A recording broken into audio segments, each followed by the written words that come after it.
What's going on, everybody, and welcome back to Comic Breakdown. With this video, we are jumping into She-Hulk issues number 4 and 5. With having my kids here for the summer, I got a little bit behind on some comics, so we're gonna have a handful of titles that we're gonna be covering multiple issues in. And I hope you guys have had the opportunity to check out the She-Hulk trailer. I know a lot of people, they're not too fond of what is about to come, but honestly, for me, I am super excited to see She-Hulk on the small screen. Throughout this series so far, we have seen a lot going on, specifically the return of Jack of Hearts. Not really sure how he got back, who had him prisoner, or what has happened to his powers. Him and Jennifer have been trying to figure out what is going on. While she tries to figure this out, she is also trying to start up her new job, working for a new boss, Mallory Brooks, more or less an old frenemy. She is getting back to what she does best, outside of smashing things, that is being a lawyer. Now, make sure you guys have subscribed to the channel, you have liked this video, and with that being said, let's dive into this breakdown. Alright guys, so as we get into issue number 4, we are picking up with our super powered fight club. We have Titania going against She-Hulk. Rooting off in the distance is Marsha Rosenberg, aka Volcana. And I do want to point something out. As I was going through and reading this comic, you really can't help but notice that all of these individuals that are like She-Hulk or close to her in power that are females, they are all big-breasted women. And it makes me wonder, like, does that come with being super strong, with being near indestructible? Or is it just a happy coincidence that these women are all well endowed? And it's not even that they're necessarily being sexualized in this comic. It's really just something I've noticed as we've been going along through this. But we have the two of them, they are going against one another, having this fight, having this little brawl, getting out this energy, getting out this aggression. We have She-Hulk who gets distracted, and that is because of our big monster, our big friend known as the Thing. Seeing this fight going on, he went to try and break it up, not realizing that this is a fight club. Apologizing for breaking this all up, thinking that she was in trouble, but also letting her know that he's a little bit disappointed that she started up a fight club and didn't even freaking invite him. But calling it a day, her and Ben, they have some business to attend to. And that is because Ben, while he was up in space, he acquired a bunch of parking tickets. What he really wants to do is to be able to have these things dismissed completely. Jennifer, on the other hand, she's telling him that you should just probably pay these fines and call it a day. But she is going to do her best to try and help him out. As they continue on their conversation, getting past the business aspects of things, Ben really wants to know how she has been. The two of them, longtime friends. No one has really gotten an opportunity to catch up with her, but she is doing good. She's starting over, she's got a new job, she's,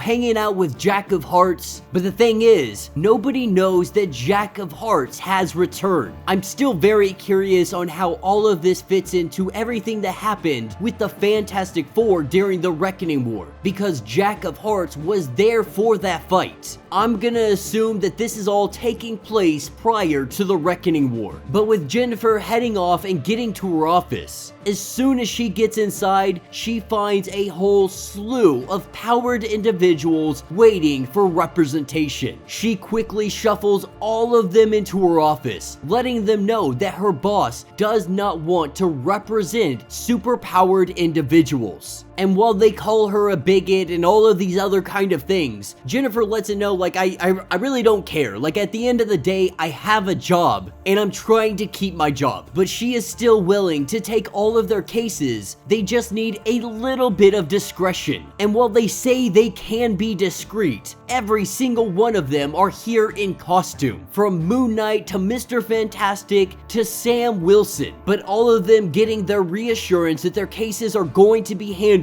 She pulls Reed Richards to the side to have a conversation. The truth is, she just wants to check her gamma radiation levels. Lucky for her, Mr. Fantastic carries a Geiger with him. Checking her radiation levels, everything is 100%. Reed, a little concerned that something's wrong with her, here, and this is why she is checking this. What he doesn't know and what the rest of them don't know is that Jack of Hearts has returned. Being one that absorbs radiation, we are learning that he hasn't been absorbing her gamma radiation, more than likely because of the loss of his powers and abilities. And that's what takes us to a few hours later. We have Jack of Hearts who is sitting on a bench, and really he's just experiencing life for the first time. Never having to sleep, to go to the bathroom, to need food. His whole world has been turned upside down since he has returned and his powers have been gone. Coming up to him on this bench, we have Jennifer in her regular non-green form. Jack of Hearts completely not recognizing that this is her. But they sit down, they have some conversation, and what we really seem to be forming here is a relationship. Not sure if this is going to turn romantic or not. It really seems to be heading in that direction. Jack of Hearts letting her know that he has been working on some poetry, because before everything happened, he was in fact a poetry major, but he also has been composing a list of individuals that he might be able to trust. One of them on that list is Ant-Man. Of course, he doesn't know what happened to Scott during Avengers Disassembled. With She-Hulk teasing him just a little bit about his poetry, she does let him know that she does enjoy poetry, at least in theory. But his poems, more than anything, they have been about the things that he loves, the things that he has enjoyed ever since he has been able to eat and taste and smell these things that, he could always smell, but the things that he can taste that he has never been able to taste before. Pulling out the gamma radiation detector, he holds on to this just in case, to make him feel a little bit more comfortable so that he is not dangerous around other people. They head off, they chit chat, they have some food. They are trying to uncover any kind of clue on where he has been this whole time. The problem is he has no memory, but he does have one glimpse he believes is a hallucination. When he had first broken out of whatever prison he was stuck in, he found himself in a place he didn't recognize. She-Hulk, on the other hand, knows exactly where that is. And that's what takes us to 40 minutes later in Brooklyn, getting to one of the locations that he thinks that he might have been at. Nothing around him actually looks familiar. No memories are being triggered, nothing. And so they decide that they're just going to walk around, grab some drinks, and maybe, just maybe, this will jog his memory. She-Hulk going on about how most of the time she enjoys being in her green form. It makes her feel powerful, makes her feel as if she is safe.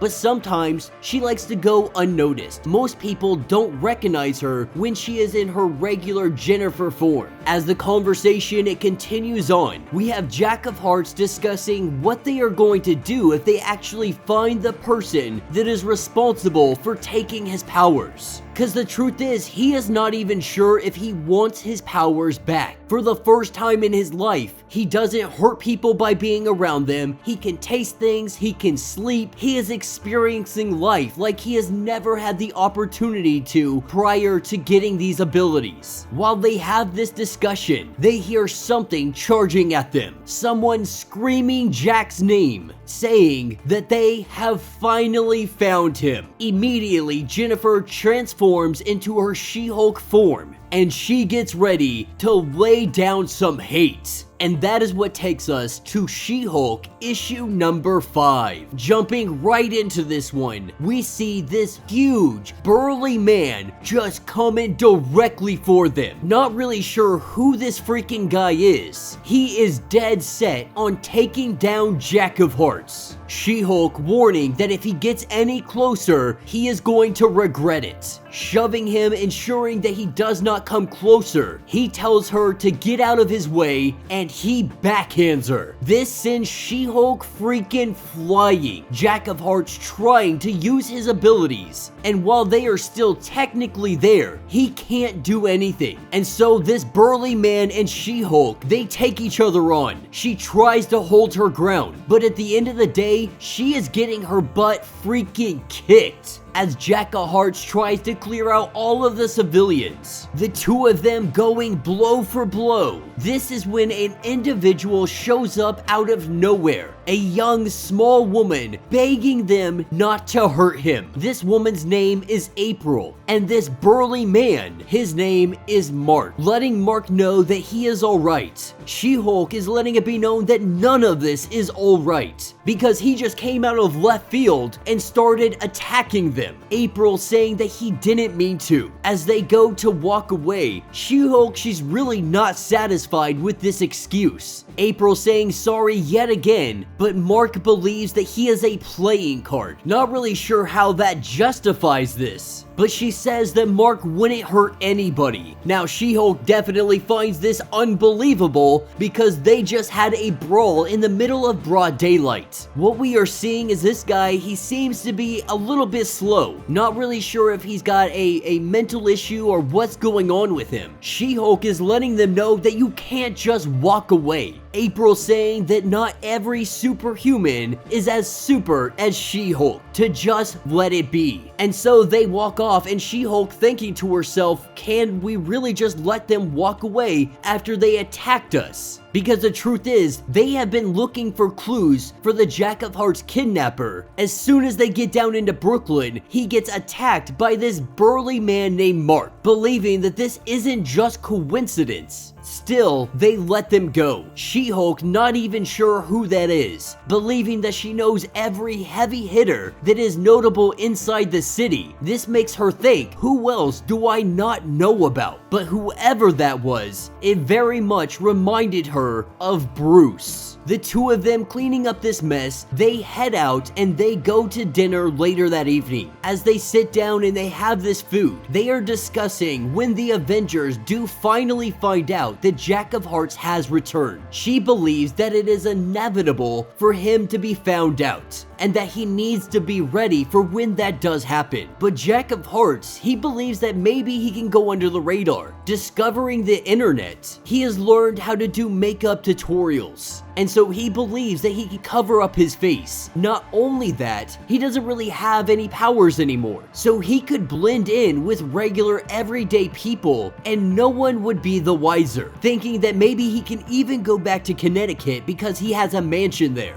Now, eventually, She-Hulk is going to have to let him know everything that happened outside of Avengers Mansion. What happened to Scott? She'll have to tell him that he is known best for something that happened after he had died. But still, she avoids telling him anything, continuing on with the conversation. We really see a connection here. We see the two of them starting to form more than likely romantic relations. Heading out, we see She-Hulk accidentally knocked down to the ground by some children. Getting up on her feet, we see them almost what it looks like they're going to kiss. But this is when Jack of Hearts asks if he can check something, that something being her radiation levels. Now, taking us to a few days later, we have Jennifer, who is sitting in the park just observing. What she is observing is Mark and April. As he sits here and they have a great time in the park, a lady next to her is letting her know that Mark is harmless. Trying to figure out who these guys are, what we learn is that April is Mark's wife. And that will be the end of this issue. So let me know what you guys think down in the comments. You know, through both of those issues, we really haven't figured out anything going on with Jack of Hearts. No details, no villains really popping up, nothing. At first, we think Mark might be having something to do with this, but what we learn is that he is really just a mentally challenged individual who is slow, who believed that Jack of Hearts was a playing card that he could, I don't know, play with. They didn't really specify on why he did that and how it was just harmless after he's sitting here punching She-Hulk, just knocking her head in. But then we see him playing at the park as if nothing had happened, as if he is not some burly individual that can put a smackdown on a freaking Hulk. So it's going to be very interesting to explore that avenue.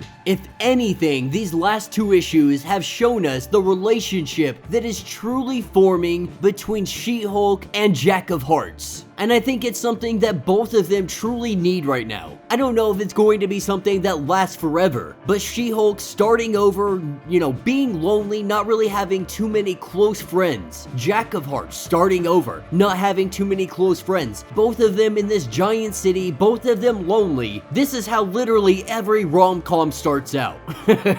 So it's a lot of fun, not a whole lot of action going on. I really hope that it does pick up, but this is a great issue. It's a great series for people that really don't know She-Hulk and they want to dive into her, especially with the TV show just on the horizon. But yeah, let me know your thoughts, let me know your theories. If you would like to support the channel, you can always do so by hitting the super thanks button. This button will let you donate directly to the channel, and every little bit helps us out. Now, if you can't do that, do me a favor, subscribe to the channel, like this video, hit that notification bell, and until the next breakdown.